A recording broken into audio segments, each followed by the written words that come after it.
Idineklara ng Ombudsman na hindi kwalipikado ang mag-asawang Diskaya para maging state witness sa maanumalyang flood control project, kundi sinasabing maituturing silang hostile witness dahil umano sa hindi pagsasabi ng katotohanan.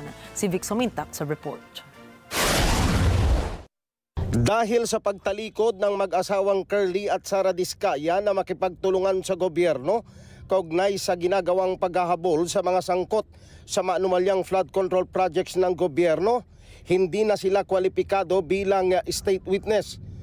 Ito ang inihayag ni Atty. Miko Clavano, spokesperson ng Office of the Ombudsman, na sa ipinakikita ng mag-asawang Diskaya ay sinasadya nila na hindi magsabi ng buong katotohanan sa kanilang nalalaman at partisipasyon sa anomalya sa mga flood control projects.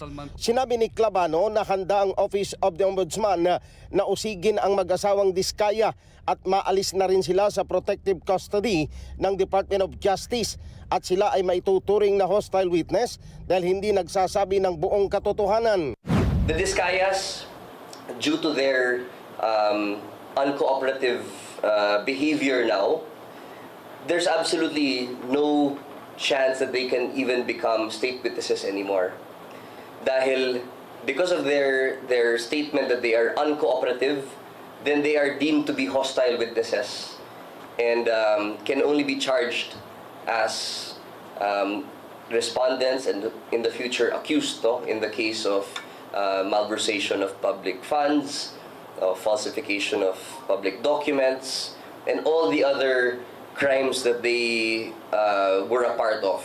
Niliwanag ni Clavano na bagamat walang sworn statement o affidavit ang mag-asawang Diskaya hinggil sa kanilang partisipasyon sa mga anomalya sa flood control projects, gagamitin ng Ombudsman ang kanilang mga pahayag sa ginawang investigasyon ng Senate Blue Ribbon Committee dahil ito ay kanilang sinumpaan ang mga personalidad na kanilang binanggit kasama ang mga elected officials ng pamahalaan at mga opisyal ng Department of Public Works and Highways o DPWH.